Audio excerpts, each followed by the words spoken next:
Thank you for watching Resource Talks. My name is Antonio, and today I'm in beautiful British Columbia, close to the town of Terrace, BC, where I'm visiting Kingfisher Metals. The Golden Triangle of British Columbia is home to some of the richest gold deposits ever found, as well as some of the most brutal failures in exploration history.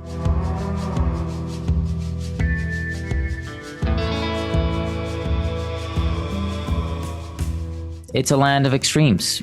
$1,000 a meter, $1,000 drill holes, billion-dollar resource estimates, and field seasons that can end with a single snowfall over a long weekend. If you're not serious about this place, it will eat you alive. But the rocks and the executives still standing on them here, they still whisper promise.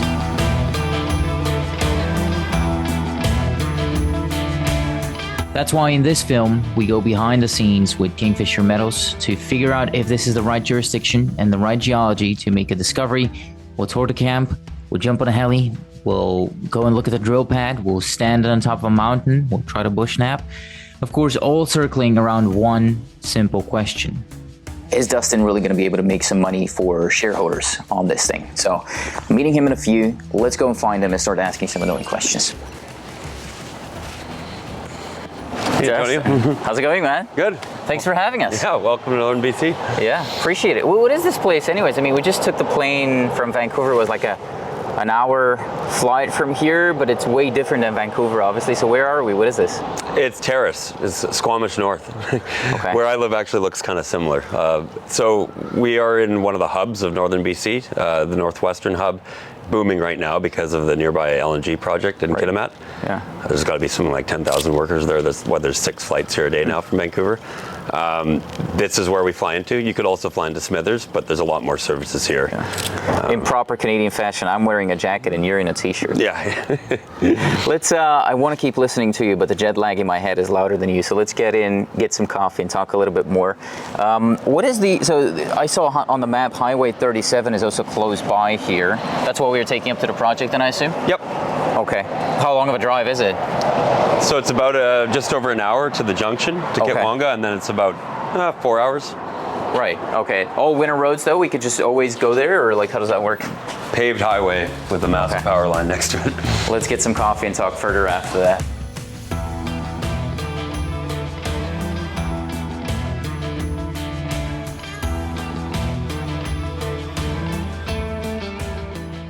All right, Dustin, so we've settled down, what is it, not actually settled, but we've stopped here. It's close to Bruce Jack, and I mean, it's obviously incredibly beautiful. Just the drive up here has been super beautiful, and it's getting me think, like, isn't it almost too beautiful? Like, would mining still work in this day and age in this beautiful of an environment? Well, it is working. You just said, the Bruce Jack access road is right there. It was permitted a long time ago. Not that long ago, and you know, and the Red Chris mine they're currently permitting the block cave operation there. I think when it comes down to it, pretty much everywhere in BC is beautiful. I could take you pretty much anywhere in the province and you might say the same thing, and it's just huge. Yeah. That's the thing. And the footprint of a mine is so small. You look at this clear cut we're in here, there's hundreds of thousands of clear cuts like this in BC, and this has a bigger footprint than most mines. Yeah. Well, your project does share a border with one of the provincial parks, Mount Edziza. Yeah. Is that not a challenge? Like, even if you found something, would they let you put up a big hole in the ground close to it, or even if it's an underground mine, would they let you do it? Well, we'll get there eventually to answer that question. Hopefully, I would say that there's a lot of mines close to parks in British Columbia and development projects. Shaft Creek is also wraps right around the Edziza Park. It's a large park. There's sensitive cultural things associated with it. So interesting, backstory on Edziza Ice Mountain is that it was the source of obsidian for the Tahltan Nation, and they've been mining it for, who knows, 10,000 years maybe, and it's been traced all up and down the coast of North America, down to probably as far as San Diego, and because of the proximity to their effective mine, you do you do see artifacts, and you do have to do archaeological clearance, as you do anywhere in BC. And we had archaeologists on site a couple weeks ago, along with biologists, to pre-clear drill sites, and they did find obsidian in a few places, and they just cordon off an area where you can't. It's a no-work zone. Is that not an issue for you? Like, what if the deposit's right under there? Well, it could be. I think you would address that down the road, and I don't know exactly how you would go about doing that. I imagine they would do more of an excavation. Yeah. You're in the mountains, and this is a relatively recent activity in the grand scheme of the mountains. These mountains are 190 million years old, and maybe if that's 10,000 years ago, it's probably not going down tens of meters or anything like that. Right. But I don't know the exact process for that, so I can't comment on that too much. But I would say that we do have a communications agreement with the Tahltan. We do have. Up until this year, we had, I don't have the numbers yet, but up until this year, we had 78% of our expenditures had gone to Tahltan affiliated companies, okay, which was actually higher than Teck Resources. Is that only one First Nations that you're dealing with? We're entirely within Tahltan territory. Okay. And I'm sure you'll see some Tahltan on site, I would imagine. There was last week and I was there. And the businesses we're working with have either have a business agreement or are owned by Tahltan people. Right. Well, so what about, mosquitoes are flying into my mouth here, so I'm thinking about wildlife as it is. Is there, I think we saw a bear on our way here and all sorts of, like, there's ravens and birds and everything. What about wildlife? Is there anything protected that you have to worry about, or how does that work? Yeah, so I think it's a relatively recent change with the way permits work in British Columbia. Basically, your permit conditions state that you need to have a registered biologist draft a wildlife management plan. And within the wildlife management plan, there's different specifications. One, you need to have an ungulate, and basically a mountain ungulate plan. So caribou, sheep, goats, things like that. You need to have basically, we're using helicopters, so you need to fly in a way that doesn't disturb them. Are we going on a heli? We are going in a helicopter. Nice, okay. Yeah. So we've got flight paths, and we actually record that information, and we have to provide it if they ask for it. But we also go and pre-clear each drill site with a biologist. Right. And one of the drill sites we wanted to drill from, we actually weren't able to drill from it yet. It is the nesting season, and there was a bird there in a nest. I found out it was a very common bird, which I was a little surprised that we. But you need to give it a 50-meter buffer, and then they assume by August it will be gone. So we'll come back, re-clear it with the biologist. So, this is a pretty intensive process doing all this. But the benefit of that is that, you're doing things to the highest standard probably in the world. Yep. And when you go, you're doing things right. So the public and the First Nations know that you're doing things right because you're actually following this protocol, and it's quite different than a lot of other places in the world where, look what's happening in nickel mining in Indonesia. You talk to somebody, I talked to some liberal friends of mine who buy a Tesla, but they're still anti-mining. It's like, you probably killed an orangutan getting the nickel for that Tesla.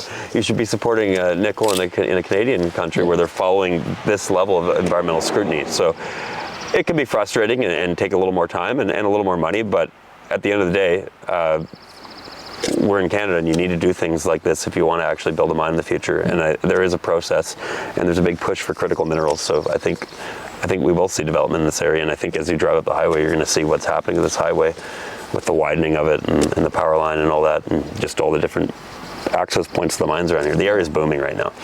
There's no endangered mosquitoes or a daisy or something like that? I wish they were endangered. Yeah. So if I smack one, I'm not going to get into jail? No. Okay, good to know, because I do feel like doing that. What about weather? It's basically mid-July. There's still snow up there. How is it?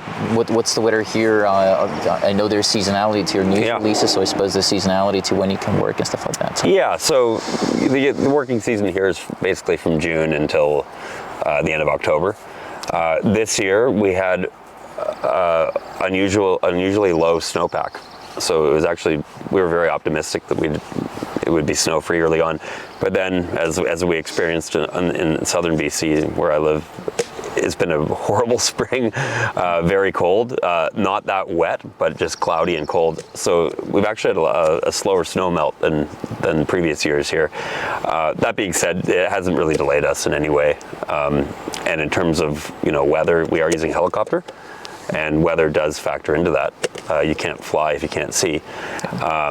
Where we are in the Golden Triangle is generally better weather. We still have a ways to go to the site. It's still a couple hundred kilometers. Down this way towards Stewart, much worse weather, being closer to the ocean. A lot more fog, and if you look at the track record of helicopter accidents in this part of the world, they're generally down in the Stewart area. Right. So there's small variations within this. The Golden Triangle is a huge region. Yeah. Yeah. Well, exactly to the point of the weather is the closer you get to the ocean, essentially to the water.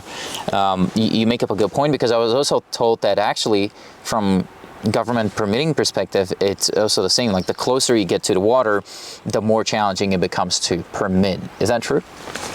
Well, we've had experiences working on the coast that were quite negative, and we moved on. It's variable. Like, if you're really close on a river to, say, the transboundary region, Alaska, you're going to get opposition from Alaska. Our project is not actually, and I saw a map that the Teltan put out recently that we actually don't have salmon-bearing streams on the project. They do eventually drain into salmon rivers, but there's been landslides and things like that have blocked salmon from moving up. So there's no actual salmon habitat on our project. Elsewhere, Seabridge is drilling their Iskut project right on the edge of the Iskut River, which parallels our project, but above where the salmon are, and that's all salmon habitat down there. So that might have issues down the road. It's hard to say. Yeah. What about forest fires? I mean, it's pretty wet out here. It's rained like 17 times in the last 17 hours that I've been here. So what is, I don't imagine you get forest fires, but do you? Not really, no. Okay, not a challenge. I look at I've got it on my phone, the app for the wildfires in BC. I'm always looking, and for years I haven't seen anything significant in this part of the world. I'm sure they've happened on a rare kind of drought summer, but no, it's humid enough, and the snow lasts long enough, and yeah, I don't think that's a risk here. I've had enough of these mosquitoes. Should we head back? Yeah, let's boogie.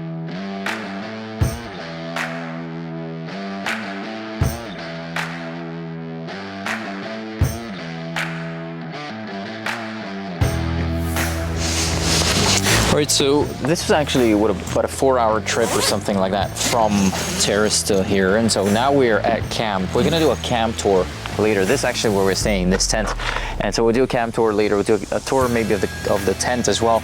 But I was called for a safety briefing first, so we'll go and do that, and then we'll come back and do we'll do the side tour.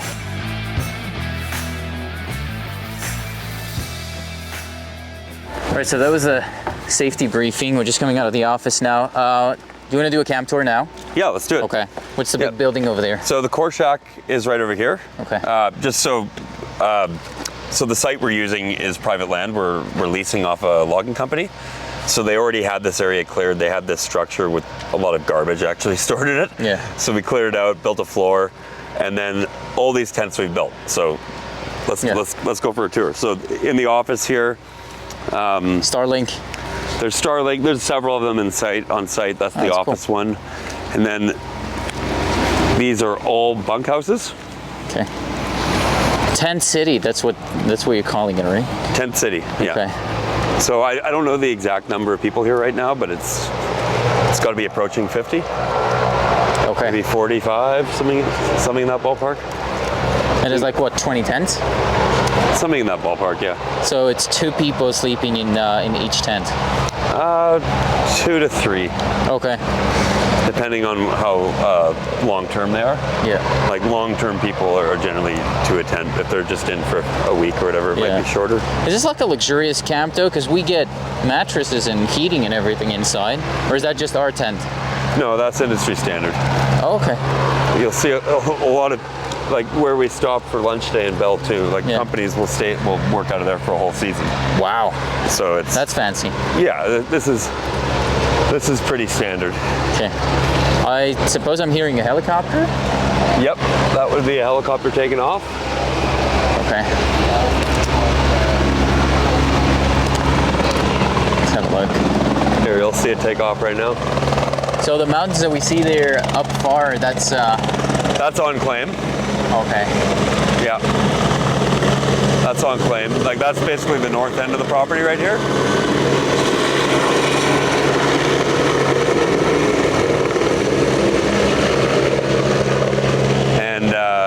And we started driving a long time ago from the south end of the property, basically down near Bob Quinn. It took us 40 minutes, I think, when you told me, like from the point where you told me, oh, this is our property to the left. It took us, what, 45 minutes maybe to go through it? Yeah, something in that range. Yeah. But it's almost 1,000 square kilometers that you've staked now, 900-ish? Yeah. Okay. So these are the showers and washrooms. I don't know if we should go film in there in case somebody's in there. Okay. But there's a laundry room. There's a separate women's shower and washroom, and then 3, I guess, stalls, toilets, a couple urinals, 3 shower stalls, sinks. I believe both of these are dries. So often, you know, the drillers might get wet and they can dry their clothes. Okay. And you often have a separate washer and dryer, one for everybody else and for their camp clothing, and then one for the drillers because it's covered in grease and it can basically contaminate everybody else's stuff. Is there a ration to your water? Like, how many times, if I'm staying here, when am I allowed to shower, essentially? When she tells you stink too much. I was hoping you'd say once a week, because then I'll just come here and work here. No, you can shower whenever you want.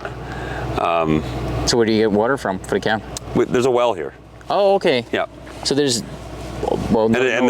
there's service here. There's an old generator with the property that we didn't have access to, so we brought our own generators in, but we were able to plug into all the electrical. There's a septic field over here, so all these toilets are going into septic. It's a pretty good setup versus like that's definitely a notch up. And the reason we decided to take this site is because it's off the highway. Right. So it's a little more private. You're not having to deal with anybody coming through and, you know, liability, but also just getting in people's way.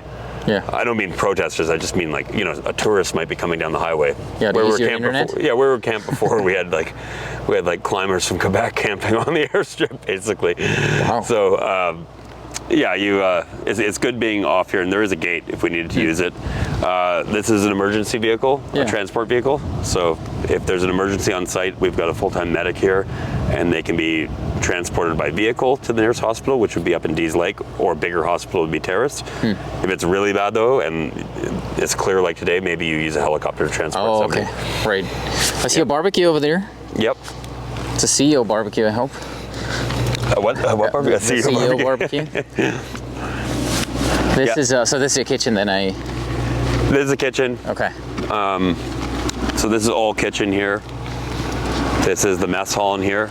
Do you guys gather like every evening and have supper together, or how does that work? It's a bit of a rotation. Often the geos are waiting, letting the drillers and the pad builders coming off the mountain go first, and they're generally the busiest. Geos basically are working from 6 a.m. till 10 p.m. on a program like this. So, at least the managers, you know, the Kingfisher full-time geos. But yeah, here, come take a look at the mess hall.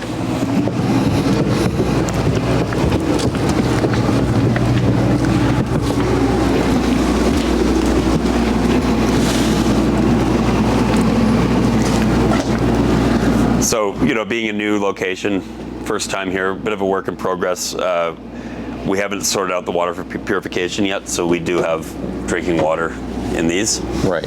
But we will get that sorted out. It's just first time in a new site. It's always kind of lots of moving parts. What do you guys eat? Like, is there like a specific diet, or does it change week by week? What does that look like? I don't know. We had ribs here one night. We had shepherd's pie one night. Okay. I think they had some pasta for lunch. There's hot lunch for people in camp. Or so it's not cooked ham and potatoes. Who knows? I'm not here full time. So. No, I've been told that food's important for morale, essentially. Want your people to be... It's incredibly important. Yeah. Yeah, like I told the crew to go order these picnic tables so they'd have somewhere to be social. You know, All these here. the thing is, like, this is one of the reasons I actually got into this side of the industry, capital markets versus being a geologist, is I was getting frustrated with, often you'd see a CEO out whining and dining and, you know, ordering $500 bottles off the menu. Yeah. Meanwhile, no, you can't increase your food budget by $10 a person when it means very little on a $8 million program. Yeah. So it's people work hard out here. They're working almost 30 days straight in long days. A couple simple things is the least you could do for them. Oh yeah, so that's what I was going to ask you too. Like, what are the shifts? Do people come in? So they work what? They're here for 30 days and then they go back home for like 2 weeks or something? Or? I think our geos are something like a 28 and 10. Okay. Something in that ballpark. And I don't know exactly what the subcontractors are on. Yeah. It's probably what the maximum amount you can legally work in BC. That's generally how it works. And when I was younger, you could get away with a lot. You know, people did 150 days straight. Wow.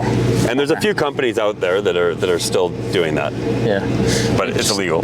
So we're going right around that way. What's there? That's the generators for the electricity. Generators. So these trailers over here are for the helicopters. They're kind of, I think one might be an office and one might be spare parts and things like that. Okay.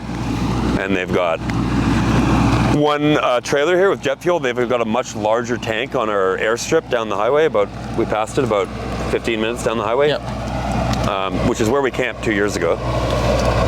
So they've got that, and they're just basically refilling it from here. We've got a ton of core boxes here, generators, and then up here, our drill contractor, they've got I believe one of these is a workshop with like a welding unit in it, so you can basically fix anything. We're fully self-sufficient here. Yeah. Spare parts, they've got like extra motors and whatnot. You don't want to be, I've been on programs before with inexperienced or poorly run drill operators where the whole camp goes on standby for a few days while you're waiting on a part. Oh wow. And a camp like this, that's a lot of money. Yeah. And that many, like the helicopters are sitting there and you're paying for them.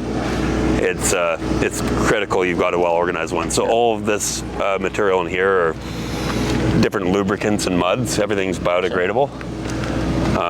Use it for different things. What does a camp like that cost anyways? Like to set up and then to run? What does that look like? Overall for a camp like this? Yeah. Like this, let's say this whole season, what is that gonna cost you? I don't remember. You'd have to ask Tyler on that, but I would imagine that that after drilling in helicopter camp would be the biggest cost. Yeah. Or it might be on par with labor. Yeah. Because there is labor factored into the camp cost, right? With the people maintaining the camp, the cooks, whatnot. These are all our contained fuel tanks. So diesel, which is used for the generators, but also the drills. Yeah. And then gas, and then the helicopter has their own jet fuel. That makes sense, yeah. So this gets refilled like once a month, or like? I would imagine maybe once a month, maybe every 3 weeks, something like that. I don't know exactly. Yeah. All right, well, that's about it, I guess. Let's go into the core shack. Maybe we'll talk about the geological setting first to figure out why we're here in the first place, why you think this is a prospective space.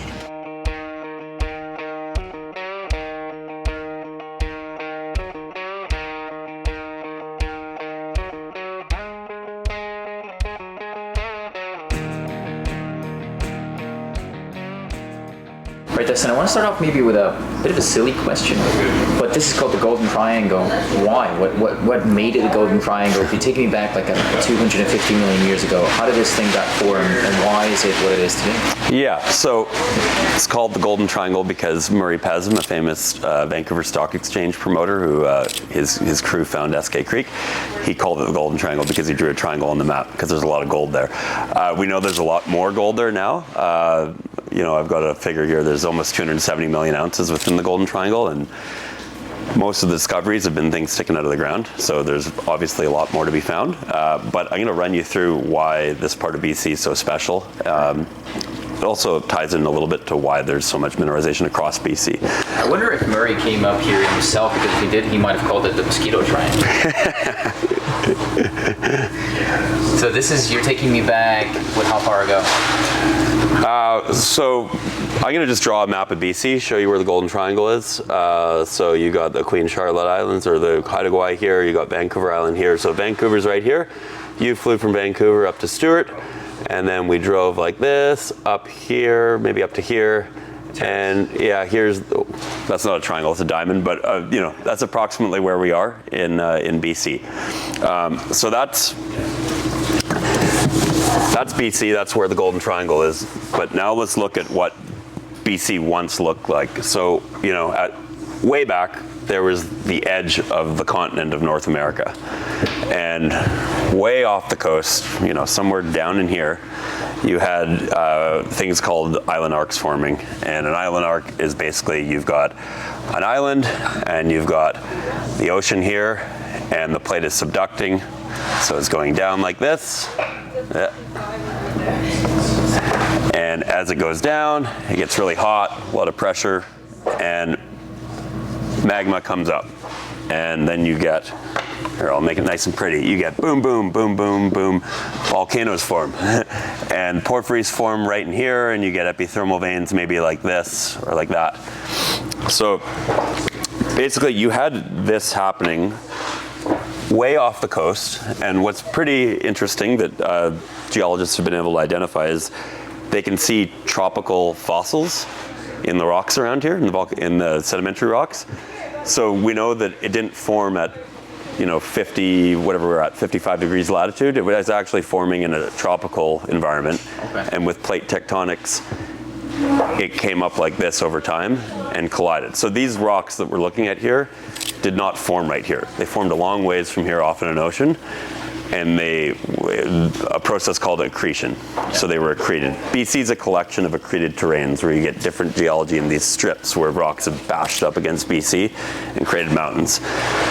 What's interesting about the Golden Triangle is, say there was a long volcanic arc like this, and if you look at like Indonesia or Papua New Guinea or Philippines, those are examples of modern day volcanic arcs. But what happened is it started in a line, and then over time it started doing this, and then it eventually went like that. It got bent. But as that was happening, you had subduction going this way and that way and that way. And this part down here is called the Quesnel terrain, and it kind of kicks up like this. This is all the Stikine terrain. And if I draw that again, Tutagon would be right here, which is, you know, out in this way. And the Golden Triangle is this area over here. So you had plates coming on both sides, and maybe that has something to do with why there's so much gold here. You just had like juiced up subduction, and it's a pretty unusual example around the world. So that's part of it. The other big part of it is that this happened over a long period of time. There's multiple phases of different intrusions. So you've got old rocks, Shaft Creek, you know, 222 million years, and then you've got younger rocks, relatively. So there's many different periods when there was forming, when minerals were being formed. So if I look at KSM, Brucejack, and everything else, and your ground as well, to relate it to that, the magmatic event that you were telling me about that happened a long ways away from here, are all of those, are they related to the same magmatic event in terms of age? No. No. So you've got the Shaft Creek deposit, which is, there's other known mineralization of that age. And that formed first. And then you had the Galore Creek age mineralization that formed a few million years later. And then you have, and all these different ones have slightly different characters. And then you had the Red Chris age mineralization that formed a little later. And then you had what's called Texas Creek intrusions, which is what the Sulphurets district, which has 200 million ounces. So Seabridge Gold with KSM and Treaty Creek. And then also Brucejack. Right. So, and there's other examples within all these. Those are just the most famous ones. So the rocks we are drilling right now are the same age as the KSM rocks, but we also have Galore Creek rocks, and we also have Shaft Creek Gauge rocks on this project. It's a big project, so you cover a lot of geology. Given what you explained to me, though, it's like it's folded, but it's kind of mashed up together. A lot of processes have formed what you're exploring here. Does that make it more challenging from a structural perspective to figure out the structural controls and really get a hold of it? Or Yeah. No, it is complicated in that sense. And one thing to keep in mind is that's how it was formed, 185 to 220 million years ago. We didn't talk about what's happened since. Yeah. You've had 180 plus million years to do a lot of damage to these rocks, to basically, maybe the deposit was sticking out of the ground, now you've put something over top of it and obscured it. So a lot of things have happened since then. I remember on the drive up, you were asking about round mountains are older and pointy mountains are younger. It's like, well, maybe the round mountain is underneath and something has come over and that's younger erosion, and maybe there was a round mountain formed originally because the porphyry was partly eroded. Maybe it's gone, or maybe it's still there. So it's complicated, much more complicated than say the Andes. And recently, though, as well, like glacial activity and stuff like that probably also influenced the cover. Is there a cover that you're dealing with, like a till cover or something? Potentially in some areas. One thing that would not be geological cover that is definitely an issue in the Golden Triangle is what's called Devil's Club. It's a big thorny plant in the valley bottoms, and just thick, nasty bush. You talked about some nasty bush in Tasmania. I'd be willing to say that it can get nastier here, and there's not a lot of discoveries in the valley bottoms. Most of like on our project, all these things were just giant, big, orange, rusty gossans sticking out of the ground. Nobody's gone down in the valley where it's harder. That's actually what I wanted to ask. Like, why haven't we seen more discoveries? Why is a little junior able to stake almost 1,000 square kilometers in what you're calling here prime location with a good thesis, mashed up rocks and everything? Why hasn't anybody picked it up before you? Why aren't there more discoveries? I think part of that is because it's a difficult place to work, and you need a reasonable budget to actually go about doing things here. And a lot of the companies in the area just haven't been able to raise capital with the boom and bust cycles of mining. Maybe they go out and do a push and they focus on the low-hanging fruit in the bull market. A lot of companies haven't taken a systematic long-term approach of being like, oh, we're not going to go for low-hanging fruit. We're going to go actually and test proper geological concepts where other people haven't. So it's a complex answer to that question. And there's groups in other places in the world that are taking that same approach of looking where other people haven't before. But generally, it's human nature to go after what's easy first. Right. And we're doing a little bit of that, but we're also testing ideas where nobody has before. So essentially, the ideas that you're testing that no one has before, is that the epithermal overprint on top of a porphyry? That's your main model, as far as I understand, right? That's definitely part of it. There's a big zone that people likely looked at as just related to the epithermal mineralization, and we see that as actually related to the porphyry mineralization. You do get epithermal mineralization in it. We were talking today about, we've got a package of rocks that has 10-20% pyrite in it over several kilometers by hundreds of meters by at least hundreds of meters open at depth, and a couple little epithermal veins likely aren't creating that much sulfur through those rocks, so we think there's porphyries underneath, and most people have drilled it like this to cross the epithermal veins, and they haven't drilled it like that to go find the source. So that's part of what we're doing. Would that mean that you're seeing typical sort of porphyry zonation, or is that something you're seeing? So in some places, but then you get other things like you might get a thrust fault that puts a less permeable layer over a porphyry, and not recently. I mean, like it happened around the time of the porphyry. So maybe you actually don't see the porphyry alteration, or you see some type of porphyry alteration, but you don't see the actual copper yet. So a lot of it is, it's higher risk in that, but that also presents the opportunity to find a concealed deposit. Right. What are you using to potentially find it outside of the truth machine? How do you determine drill targets? Is it a combination of geophysics and geochem, or how does that work? Yeah, geophysics, geochem, and a lot of geology. Okay. Yeah. Well, geochem, is that a risk? Like, could some of the stuff that you're taking samples off not be transported, like glacial activity or retrograde or anything like that? With a soil sample, definitely they are transported down slope.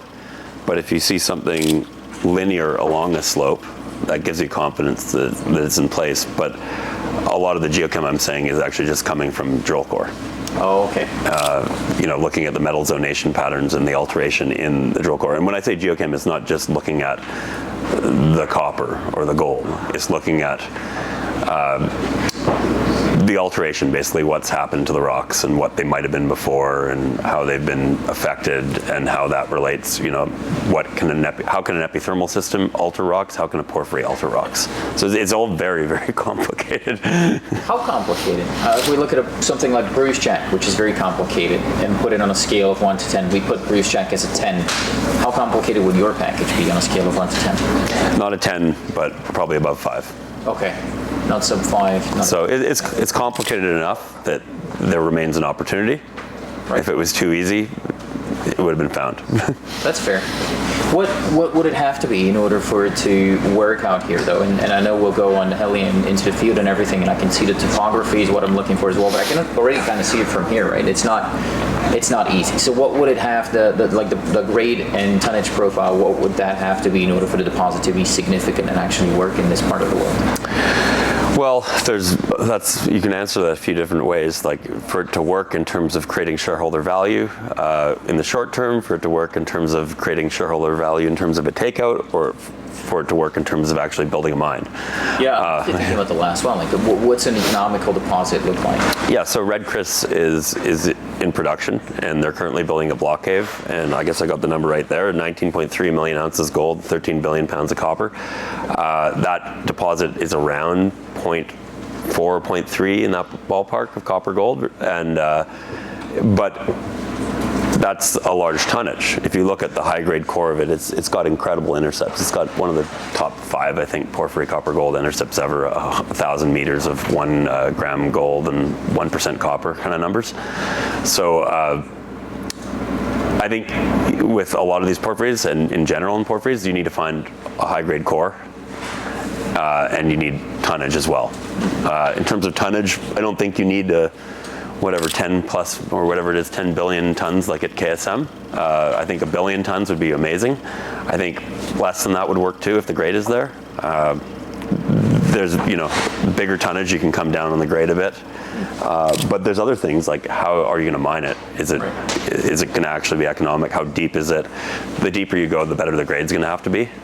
And the more consistent the grade is, that will make things easier too, the shape of it. So there's a lot of factors here, but I would say the best first start would be to improve upon the grades that have already been discovered and show evidence and clear evidence of additional porphyry centers in the region. I've seen you disagree with this on Twitter, but people would sometimes say, oh, BC porphyries are lower grade. I don't want to touch that. You disagree with that. What would your exploration target be in terms of grade then in that case? Aligned with Red Chris.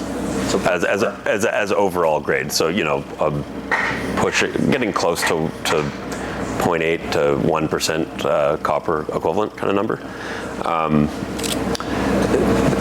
You'd want to find evidence of good high grade in the system, and we do have pretty good evidence given how much drilling's been done, like 190 meters of 0.5 copper, 0.6 gold. So we'd like to see longer intercepts of that or higher grade than that. But it's not all going to be like that, and it just isn't in a porphyry. They're not, they grade out. And across BC, you get lots of evidence of very good grades in these porphyry systems, whether it's Red Chris or in the KSM camp, there's some incredible grade. They've just decided to make the deposits larger and incorporate the lower grade material to have a larger tonnage and bigger metal content, and that can be done because power's cheap here. I touched on this before. the fact that you can actually mine grade like they do at Highland Valley, which is much lower grade than the deposits in the Golden Triangle, is actually a testament to to BC, to being able to actually mine these low-grade systems, because the cost of mining is lower than some places in the world. We're not in the Andes at 5,500 meters, Driving up here, you do see the power lines along the road. They're like really big, sort of thick poles and really tall. What's that leading to? So what's it leading to? Yeah, where's it going? Where's it coming from? It's coming from the BC grid, which is mostly hydroelectric. And when we pass the Skeena, the Eskay Road, there's actually a couple hydro projects down there, smaller. But it was built to service Red Chris. Right. So it goes up provincially funded right to the highway turnoff for Red Chris, and then there's a substation there, and it goes right up to the mine there. Right. So the high tension line passes our project, on the project. All this geology talk is getting me hungry. What's for dinner? Your guess is as good as mine.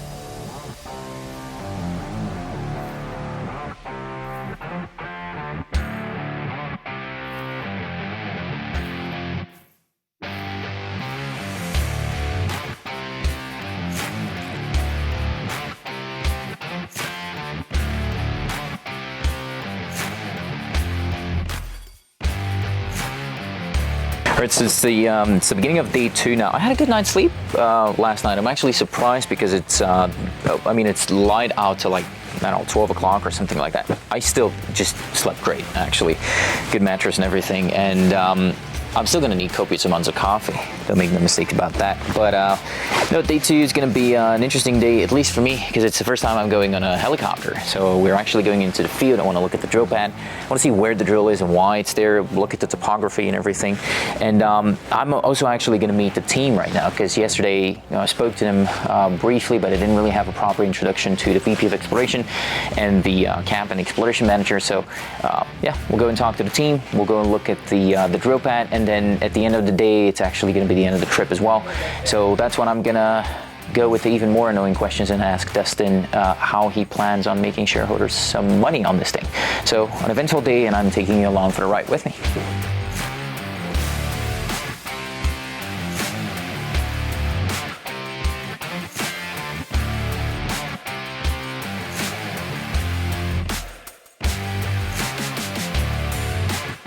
My name is Paul Stewart, and I'm one of the exploration managers. Why do you think you're the right man for the job, Paul? It's a mixture of technical skills, people skills, and organizational skills that I believe I possess. So what does an exploration manager do? Does that mean you're pointing the rigs, or are you fighting with the VP of X, or like how does that work? Yeah, the exploration manager, it really runs the gamut. So in the off season, we're planning, we're permitting, we're lining up contractors, looking at drill targets.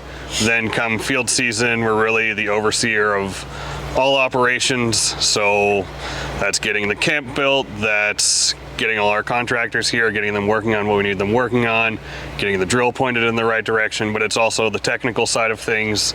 So setting up the core shack, setting out the core logging and sampling protocols, overseeing and making sure that all the data we're collecting is of a high quality. It runs the gamut. Have you done it before? Have you been an exploration manager for another company? I've been an exploration manager for Kingfisher for 3 years now. Prior to that, project geologist for quite a number of years. So. Right. Do you I wouldn't assume this to be the case, but I ask everyone, do you personally own a royalty on any of the projects that Kingfisher holds? I do not own a royalty on any of the... You wish you did. That smile tells me everything. That would be wonderful, yes. What about any shares? Do you own any shares? Have you bought any shares of Kingfisher yourself in the open market? I've never purchased any shares in the open market. I do have shares that I purchased through private placements, and I have exercised warrants. Right. This is kind of a funny one, but say Kingfisher had no money at all and it had to drill to make sure that there's a discovery or whatever. Would you mortgage your house to drill the project? I don't have a house to mortgage, so the answer is no. If you had a house, would you mortgage it? I mean, I've put money into financings, so I wouldn't mortgage my entire house, but I would potentially put money in, yeah, for sure. What do you think is the biggest opportunity for Kingfisher right now? The biggest opportunity for Kingfisher right now is the discovery of several new porphyry centers along our Hank Williams Trend. What do you think the chances are for that? Non-zero? The chances are good. Yeah. Okay. We're in elephant country. We've got, you know, all the signs are there that there's more mineralization to be found. What about from your perspective, what do you think is the biggest risk right now for the company? Just straight up exploration and exploration success. You can have all the right data layers and all the right intelligence, geological intelligence lined up and in place, and they can still not play out. This is exploration. The truth machine is the drill bit, right? So. Well, you gave me the safety briefing, so I thought you might say that the biggest risk is getting your hood caught up in the helicopter. It is a high-risk environment, no question about it, but we try and mitigate those risks. Those are things we can control. Exploration success, harder.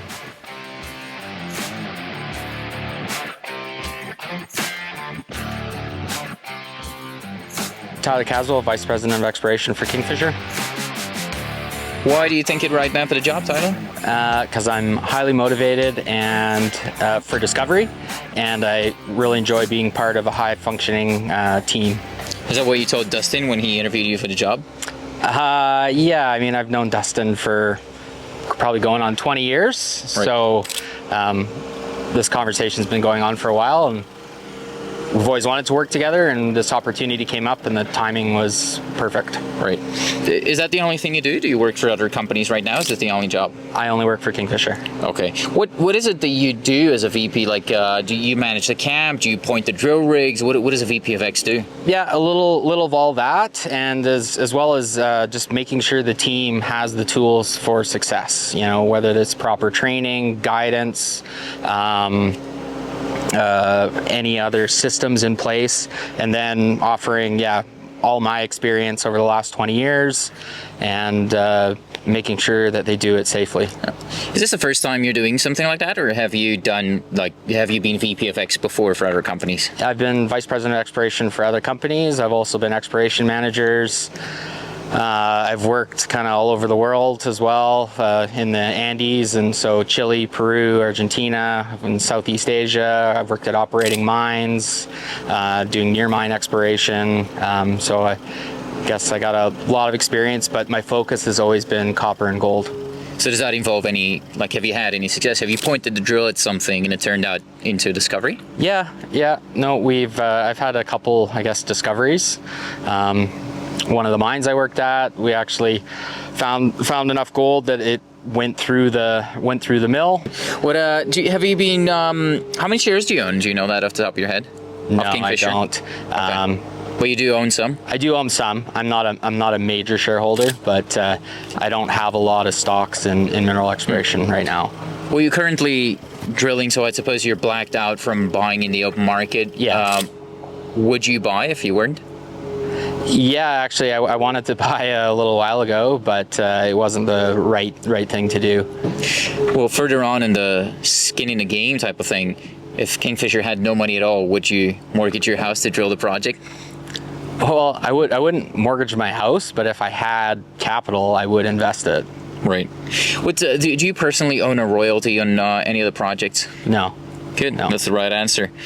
From your perspective, what's the biggest opportunity now for Kingfisher? Well, the opportunity is the blue sky potential, the quality of targets that are out there, and the I would say high probability that we can make a discovery here on Highway 37. What about the risk? What do you think the biggest risk is, from your perspective as VP of X? Well, there's always operational risk, but we manage that. I think it's a fantastic project. Exploration is exploration, so there is a chance that you don't have success. But saying that, the reason I came over to Kingfisher was because of the quality of the project, the quality of the targets, and also the quality of the team and the timing in the market as well. So everything's coming together, and I think we're poised to make a discovery here.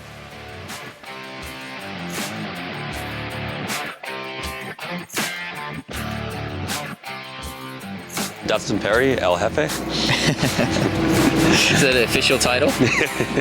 If we were in Mexico. Why do you think you'd right man for the job, Dustin? Well, I founded the company, so until somebody boots me out, I'm the only man for the job. I bring a lot of energy, pretty tireless going about this, and I think my skill set coming into this as a geologist is generally on the big picture, thinking big, coming up with big ideas, and then working until we get them done. This is your first time being CEO, if I'm not mistaken. Correct. What's the biggest challenge for you as a first-time CEO? Work-life balance. Okay, that came out pretty quickly. You feeling okay? What's the best part about your job, though? What do you like the most about it? I love how diverse it is. I still get to get out here in the field and do exploration, which I love, which is why I'm in this industry. People in the mining industry are amazing. I get along with a lot of geologists, but also capital markets people. Generally, there's just a type of people that are more risk takers and more interesting people. They've had very interesting experiences. So many people have worked all around the world. And with that in mind, you get to meet people all around the world. So every day you do something different. All those different factors, and then the bigger picture too is just you're working towards something really big, where you can apply your skill set. Do you currently work for other companies, or is this your only gig? It's my only gig. Right. What about, how many shares of the company do you own? I think about 1.25 million. How'd you get those founder shares, or bought in the open market and financings, or how did that look like? I got founder shares that were valued at, after rollback, they'd be worth 12.5 cents, which is about as low as we traded last year. Yeah. And then I forget the exact dollar amount. I think it's about $60,000 I put in the last 13, 14 months. Which is something like 40% of my after-tax income over the last year. Okay. Do you currently own any royalties on the projects yourself? No. Is there a royalty in any of the projects? Yeah. There's a variety of different holders of royalties. Okay. Are any of those holders related to you in any way, like moms and? No. Okay. No, they're public companies. Right. I've asked you this before, but I gotta ask you again to put it in this video. If the company had no money and you had to mortgage your house to drill it, would you do it? I don't think I would. I think that's a pretty bad move. You do need some separation between business and work, and I've already put a ton of money in relative to me. You see some CEOs putting in like $1 million or $2 million, and that could be $5,000 for somebody else. Yeah. So it's all relative, and I've put in a lot of money relative to me. It's by far the most money I've invested in the last few years has gone into Kingfisher. So I would not mortgage my house, and I wouldn't expect anybody else to.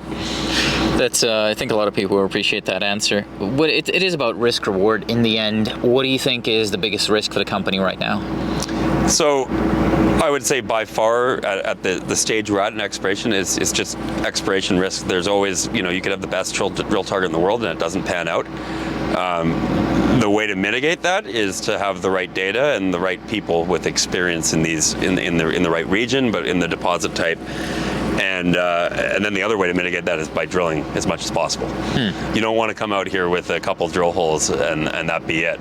You want to be able to test a few different ideas and quite a number of targets, because often what results in a discovery will actually be, say, your 10th target. Yeah. You never know. What do you think is then the biggest opportunity? And I think not in general, because I understand it's a discovery, but specifically in terms of targets or anything else. What's the biggest opportunity for Kingfisher right now? The big opportunity here is that this, the company we put together with this massive land position has an incredibly deep pipeline of targets. We're all really excited with what we're seeing already, but also the targets we have and the prospects we have of making a big discovery this year. But if we don't, we've got a lot of other incredibly good targets on this massive project, and I would expect that we will generate more incredibly good targets from the other regional work we're doing. It's pretty rare to be able to have 850 square kilometer land position in one of the premier, most metal endowed regions on Earth. It's very rare. Like, you don't see this in Nevada. You don't see this you just don't see it in many places. You don't see this in the Andes. The projects aren't this big, so it's there's a lot going forward with Kingfisher, whether it happens this summer or next year or the year after that. Commodity prices are picking up. The market's got some momentum, and this company is going to have longevity. And the ultimate goal is to sell to a major, and we're in a part of the world that the majors like. As you would have seen as we drove up here, you could see Newmont, Teck, on the side of the highway there. We're on the side of the highway too, right in the middle of it.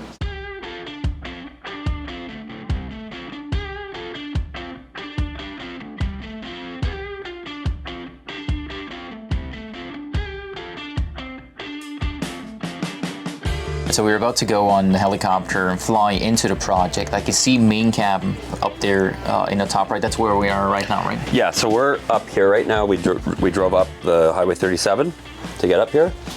We drove past a staging area, which is at an old airstrip where we've been camped before. There's another historical Ball Creek camp that has a bunch of historical drill core. So we're gonna fly down here on the route that we've got approved with the biologists.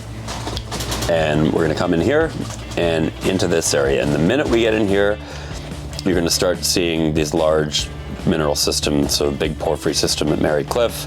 You'll see it on the other side at ME. And then we'll come down to this junction here and we'll get to Williams. Jennings and Cash, they're just following the country, Hank Williams, Waylon Jennings, Johnny Cash theme. These aren't actually, they're the conceptual targets, so I just put them on here kind of for shits and giggles. This isn't a map going out. This is an internal map, mainly to know where people are working on the project. Okay. Well, it is going out now. Pardon me? It is going out now. Yeah, no, it is going out, but it's not an official. We're not sticking to those yet. But I'm fine with it going out here because this is showing what we're doing. One thing I will note though is these squares are 1 kilometer by 1 kilometer, so you can see there would be 849 of them within this red outline here. Okay. And what I've told everybody on our team is we need to find a porphyry deposit that is the size of one of these squares. How far is it going to take us to fly there? Like we were talking about driving to the staging area, which is a 15-minute drive, and then it's about a 7-minute flight in from there, but maybe 15 minutes. From main cab to the target 15-minute chopper. Yep. Okay. I'm getting a safety briefing first though, so yeah. All right, let's go and do that.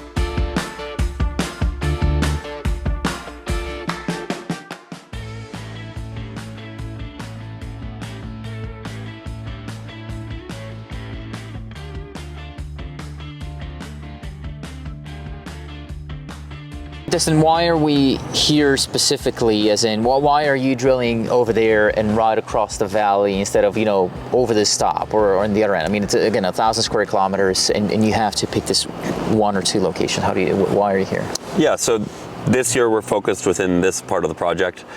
They are our most de-risked targets. So we've basically, in exploration, you collect a lot of data. And some companies you'll probably see just keep on taking soil samples and they don't actually get the balls and go out and drill something. Eventually you got to drill something because that's the only way to actually prove out a resource.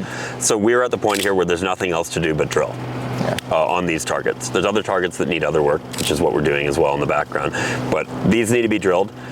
There has been drilling just down slope of us. What we're doing is collaring upslope to get some different information. Starting outside the known mineralized system, drilling very steeply, so it's going to take a while to get through into the prospective alteration. And the goal is to cross the mineralized system well below the known intercept. So if a known intercept comes like this, we're kind of coming down below them like this. So we're trying to add several hundred meters of mineralization to what's already there, while gaining information on the orientation of the system so we can better understand which direction it's going. We have across the valley a look-alike geophysical signature without any historic drilling. So here there is some drilling below us. Across the valley there's no drilling. Testing a similar concept and trying to solve some exploration riddles here, just like any exploration team. So this current hole is drilling first, then we'll be here next. What about Why come here next? Like, what is it that's again different from this is 200-300 meters, I suppose, from the other rig? What's different here than there? So it's just hitting the system from a different angle. Okay.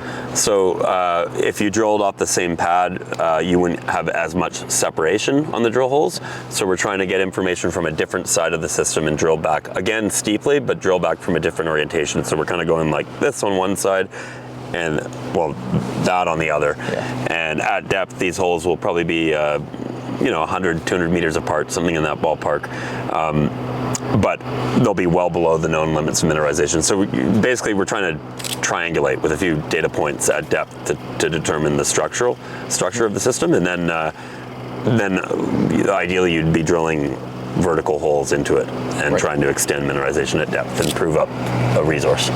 Who decides? Is there like someone that's here full time? Is it one person in camp? Is it you back in Vancouver getting the data and telling people to drill? Or how does that process work? Yeah, it's the whole team, and it's a couple years have gone into selecting these targets. The last couple years we completed additional mapping in the area, additional IP geophysics. So we had an IP line that ran right up here. We're basically drilling on an IP line we did last year.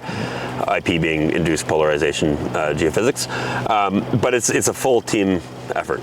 So Gail's working on much of the more refined science.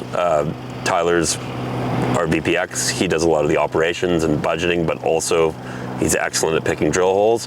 Kyle, one of our exploration managers, who's not on site right now, just on break, and then Paul, who you met, they're handling more of the operations on site, but they're also involved with picking the targets. And then I'm a geo too, so I'm also involved with it, not to the same extent, but I'm getting close to 20 years experience now, and work pretty much only on these. So we all contribute something, and you put a bunch of geos in a room and everybody's gonna argue about things and have different opinions, but that's actually good, because somebody might see a weak spot, or maybe we need this point of information. But really right now we're at the point where we just need a drill.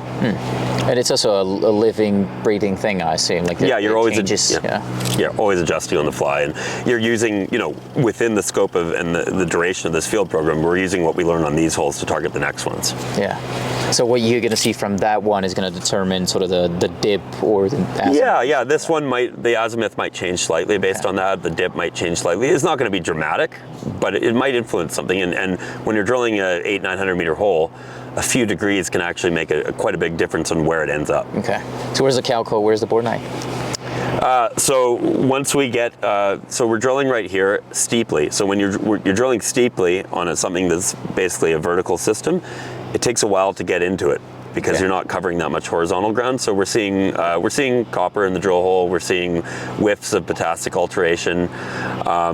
We had to drill through a thrust fault that was something that Gail had kind of modeled here that wasn't previously identified.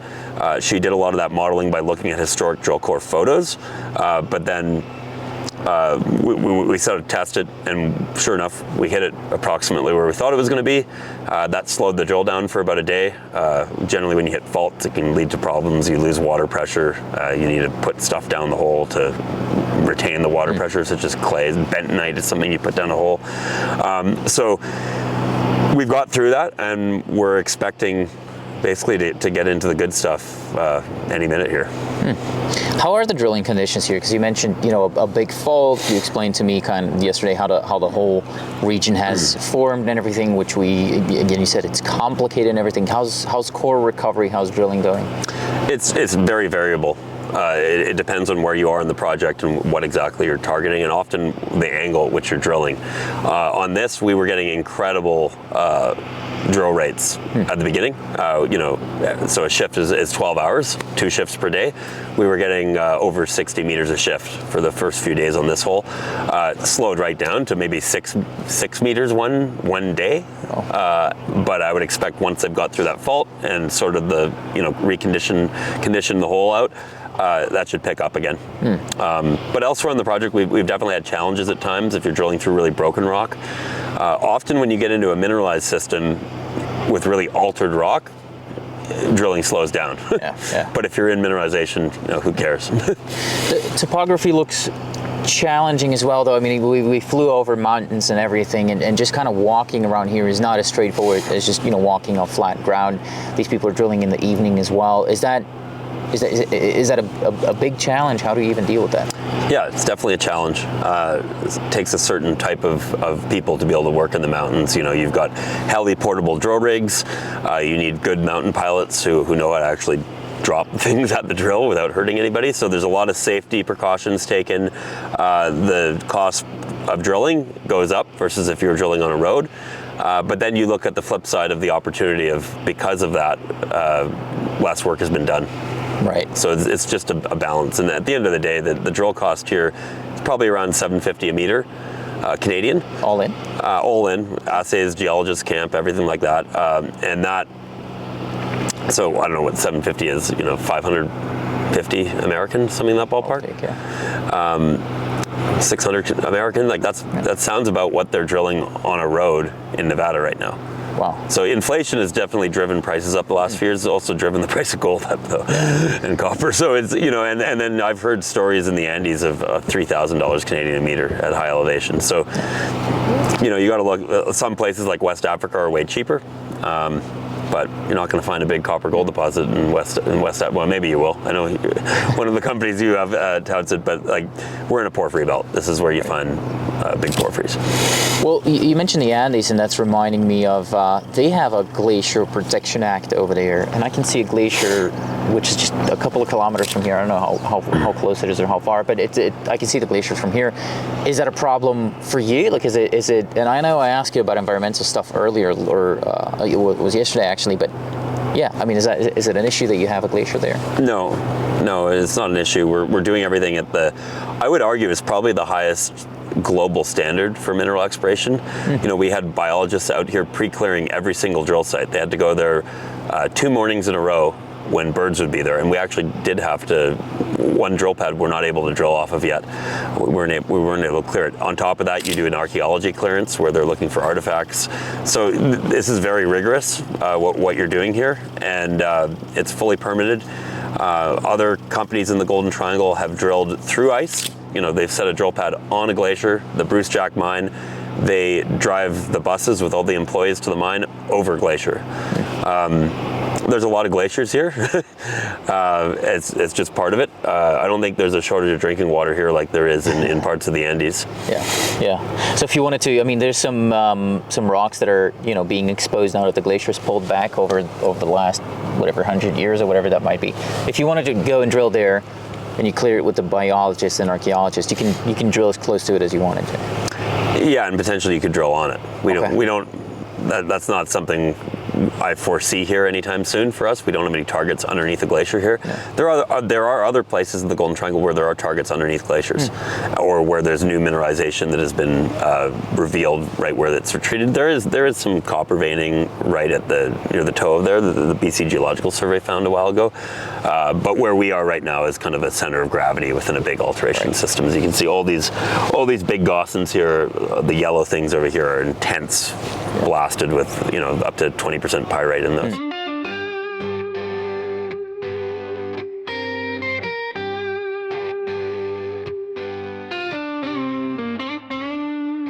All right, Dustin, so we flew up here with the helicopter. I can see the drill pad from here, but it's really, really small. How far are we from it? Probably 4 kilometers or so. 4 kilometers, wow. What about height difference, elevation? Well, we're at about 1,800 meters here, and the drill is at about 1,100 meters. And then the valley bottom there is about 850 meters. Okay. So is that telling you something about size or scale of something? Because these rocks here, I mean, they look mineralized. Yeah, we're in a lithocap environment here, the top of a porphyry, and you know, just below us here is what's called the pit zone, which was the historic non-compliant resource that LAC Minerals put together in the 1980s. So we're at the top in an epithermal environment, and the top of the porphyry here, and way down in the valley bottom there, you've got a porphyry, and we're actually drilling a hole right behind us here that's going to be going down 800 meters, testing a chargeability anomaly directly under this. So in terms of scale, well, almost up to that glacier is where this large geochemical anomaly starts, and it continues for 12 kilometers in that direction, which is well beyond that ridge there. So we talked about the 1 by 1 kilometer squares on that map earlier, and you can really, you're seeing a handful of them here, but the project, it's way further than you can see in every direction. Right. What about the rainbow colored mountains over there? What's that? So that's the beginning of Edziza Provincial Park. Okay. And How far is that? That's got to be about 12 kilometers from here, I'm going to guess. Okay. 14. So if you put up a mine here and I stood on the rainbow color stuff and I didn't know there's a mine, I wouldn't hear, see, or anything. I wouldn't know there's a mine. Well, it depends. If it was up here, you might see it, but if it was in the valley bottom, you wouldn't. And if it was an underground block cave operation, you wouldn't either.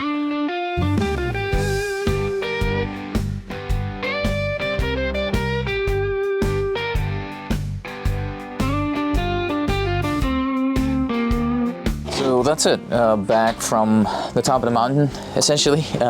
And it's the end of the trip. I think I've seen everything. No, not everything. I didn't get to look at much of the core because they still have to news release that and everything. So that would be an issue. But I did take a warm shower on camp, which was.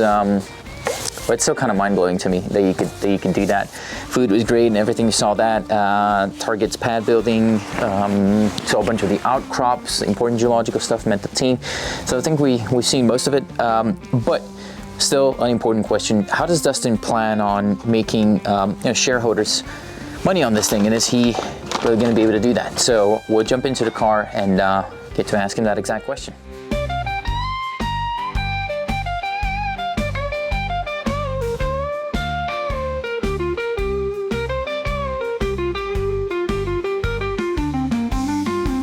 All right, Dustin, so I think I've seen it all. I've seen as much as you would show me, I suppose. Let's talk about how you plan to put everything you've showed me together and make money for shareholders, and maybe start short term and work our way into the long term. What's the next value add for the company here? What would bring you in the next stage, if you will? Drill results will. Ultimately, exploration companies live and die by drill results. You might get short-term gains on promotion and whatnot, but not everybody might have the liquidity to get out. But if you make a big discovery, anybody that's holding right now is going to make money if they choose to make money, basically. So that's the short-term value creation, and we are drilling right now, as you saw. We'll have results in maybe a couple months from now, maybe a little sooner. Long term, obviously our goal is to sell this company, and to do that by proving the value of the project to a major mining company. There's a lot of things that will go into that, though. It's not going to be one drill program. It's going to be a number of drill programs, successful drill programs. Likely a resource in there.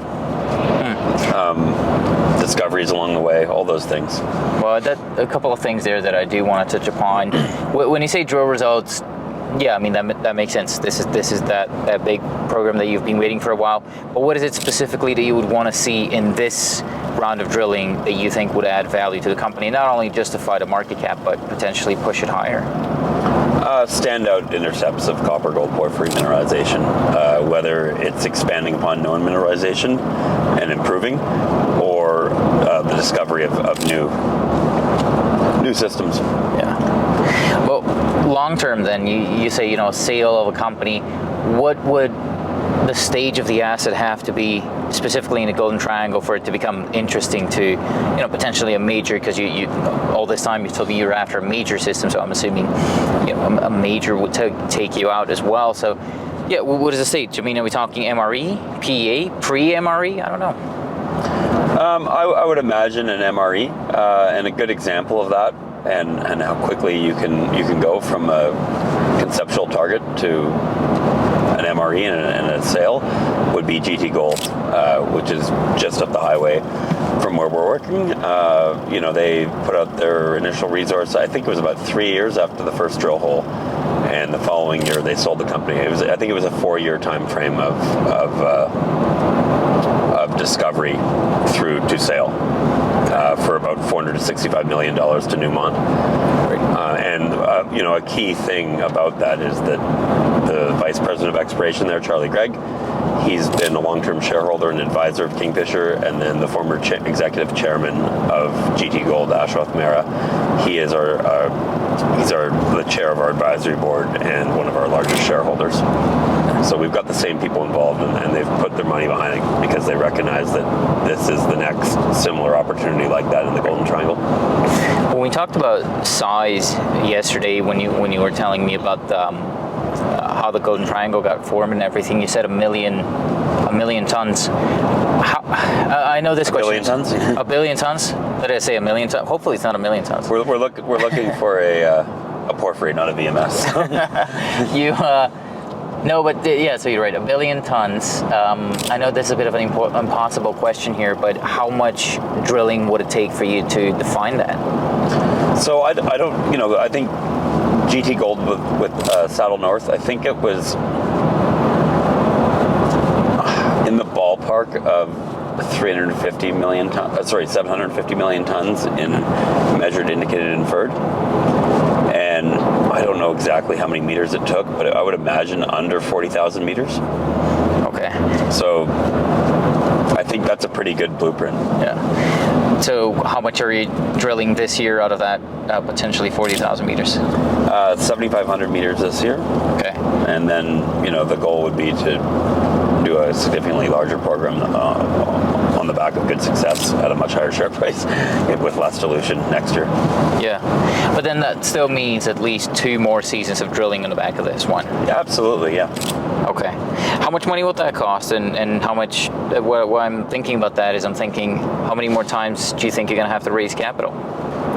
We'll have to raise likely before every drill program unless we do a very large raise after a discovery and we're funded for several years like various other companies out there. Yeah. So it is, and how much more money do you think that's going to cost those, let's say 7,000 this year, so at least 33,000 more. And again, this is way forward looking and mostly guessing right now, but still, 33,000, how much money is that going to cost? Yeah, assuming we're onto something and, we're going in the right direction, I think as little as 20 million, but it could go substantially higher. Okay. How do you finance that from here on out? Is it just straight equity would be your preference, or would you consider a JV? Would you consider selling a royalty if you discover something that's of merit? Or how do you finance it? Equity.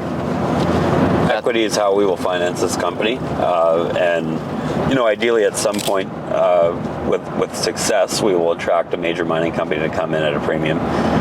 One benefit of being in Canada and looking for copper and gold, but copper gold porphyries that's what we're looking for, is we have access to the critical metal charity flow through, which critical metal charity flow through, we got a 1.64 was our delta on the back end price. So it is much less dilutive than without that, and we get to place those shares into a strong buyer's hands.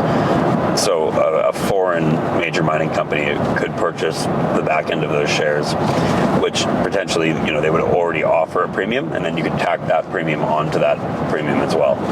Yeah. But I mean, you sound pretty decisive. You don't want to do a JV on this thing at all. Okay. No, that's how we view it now. If the market was a lot worse and we did not have access to capital, I might look at it differently. But at the current point in time, I just don't see the value in doing that. I don't think it's the right way to create value for shareholders. Well, what about a royalty? That's something that I threw in there as well. Is that on the table for you? No. None at all? No. There are some royalties on some parts of the deposit, some part of the project, I mean, if I'm not mistaken. Correct, yeah. Okay. Who would an asset like this fit with? I mean, we talk about, major assets, major potential, and all these things that you've told me over the last 2 days, but who is it? Is it necessarily a Newmont? Could it be someone smaller? I would imagine it would be a large company. I think the gold companies are definitely interested in porphyries.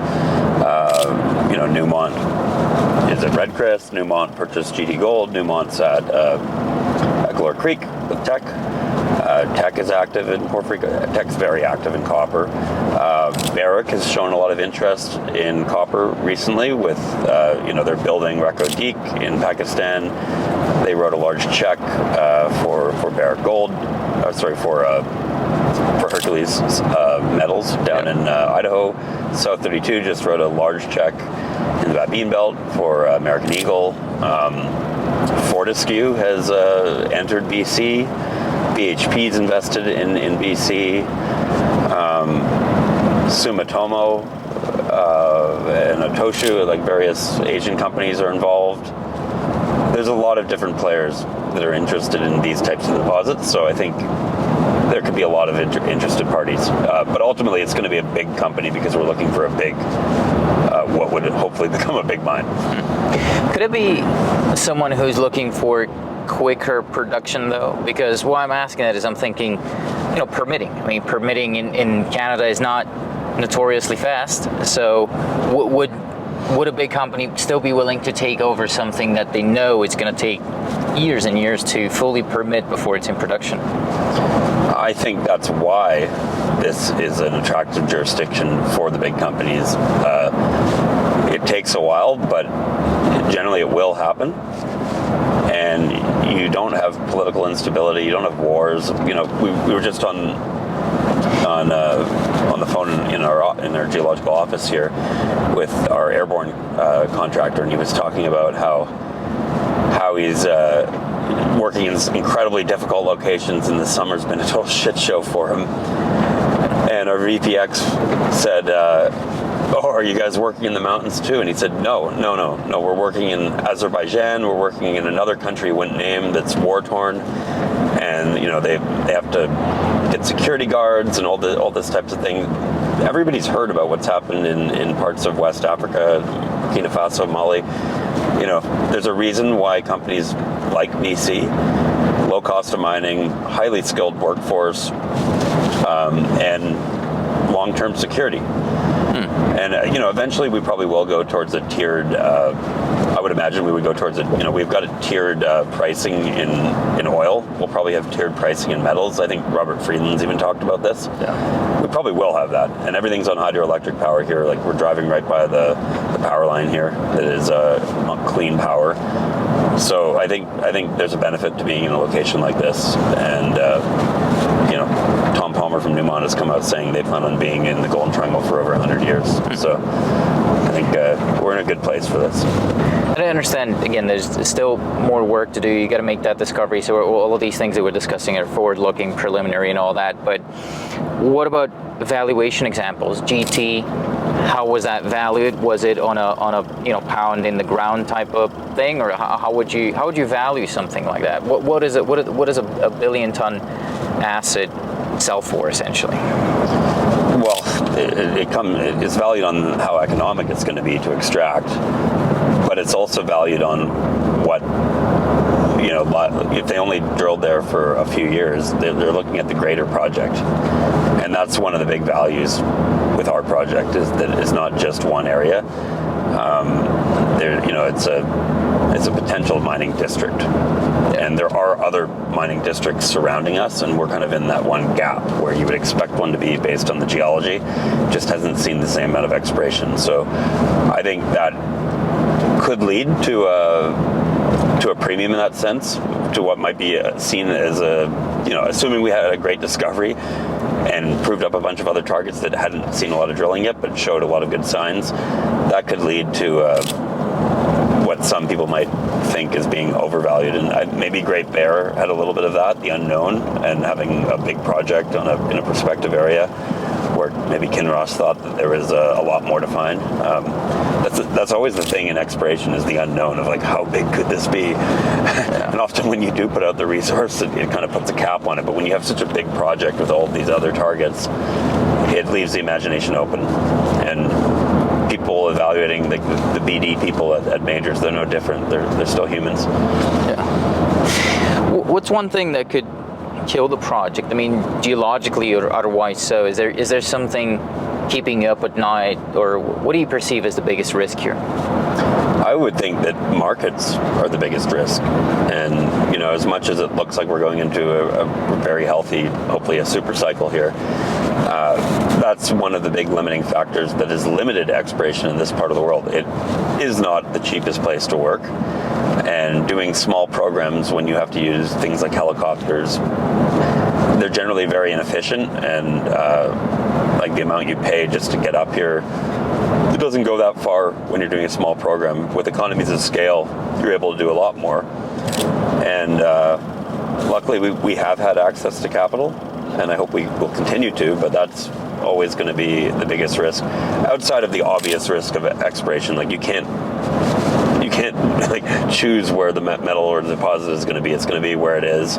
It's going to be in the shape it is. A lot of different factors like that. And I could go into the different geological risks, but that's getting pretty damn technical. I think access to capital, which is dictated by the market, is always going to be the biggest risk here. Geologically, what about something like metallurgy? Is the region known to refractory gold or anything like that could derail your metallurgy and make it, even though potentially big project or whatever, but still not really mineable or something like that? Is that a risk? I'm not personally concerned about that, given the other projects in the region. It's not an issue at the other significant porphyries within the Golden Triangle. Yeah. One thing that's nice about the porphyries here is they're pretty low on the arsenic scale, whereas a lot of the porphyries in the Andes are actually incredibly high. It's not talked about that often, but even Filo has a lot of arsenic, which has probably put off some majors from going into it.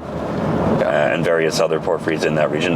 Basically, if you have a high sulfidation epithermal system sitting on top of a porphyry, which most of those do, it really ups the arsenic, and that can be quite a problem when you're trying to go to the smelter. Here, it's just not the case in BC. I think the point that you made about the markets was interesting, because one thing about BC Explorers is seasonality of news flow. Is that a risk for you, and how do you solve that? That's something we're trying to work on solving by, creating a lot of investor engagement, by, coming up with new ideas of how to market the company, and then doing a lot of other regional work that allows us to have a bit more news flow through the winter. Obviously, the bigger the program you're doing, the more news flow you're going to have, and that will keep that sustained through the winter, but there's no way around it. Just like there's no way around it in the Andes. You do have a defined season, and that delays things from an exploration standpoint, not being able to work it year-round, but it also delays it from keeping a lot of investors who might be short-term minded, entertained and hooked. One thing we have addressed with that is just trying to bring in a lot of sophisticated investors who are fully aware of that and are here for the long run. Yeah. How do you generally plan to release those assays? Because you said more drilling means more assays into the future, potentially into the winter. But are you going to be pack, sort of in packs, multiple holes at the same time, or how do you announce assays? I don't know exactly how they will come out. They'll come out when they have to come out, for sure. If you have material information, whether it's good or bad, you can't sit on it. Yeah. So we will be putting assays out generally as they come out. I don't know the exact timing of when they will come, but I'm very confident we'll be able to have the initial assays out by Beaver Creek, which is early September. So, around 2 months from now. Yeah. Well, Dustin, I've tried to be as annoying as possible these last 2 days. What's the most annoying question I've asked you on this trip? You seemed a little apprehensive at first when I suggested that you had to try a bush nap, on top of a mountain, lay down on the lichen and the moss and just soak in the mountain air. But you seem to like it. I was wrong on that one, for sure. Yeah. No, your questions don't bother me. They're all good. It's my job to answer them. Well, thank you so much for having us out here and showing us around. This was a great trip, but I really appreciate your time. Thank you so much for doing this. No problem. My pleasure. And as always, thanks to everyone for watching Resource Talks. I have a couple of more things to say, though. The fact that this company was interviewed here today does not mean that they're necessarily a good or a bad company. I'm not here to endorse nor attack anyone. I am simply here to ask some questions.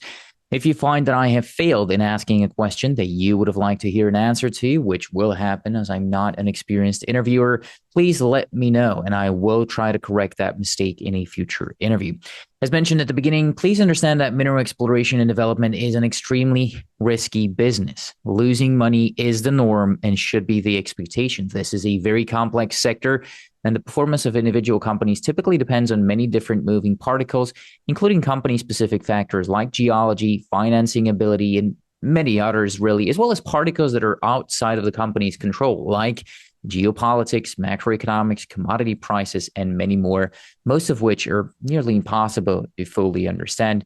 Moreover, these companies that typically get interviewed on Resource Talks are in the pre-revenue stage, which means they rely on the public markets for the financing of their operations, which could result in shareholder dilution.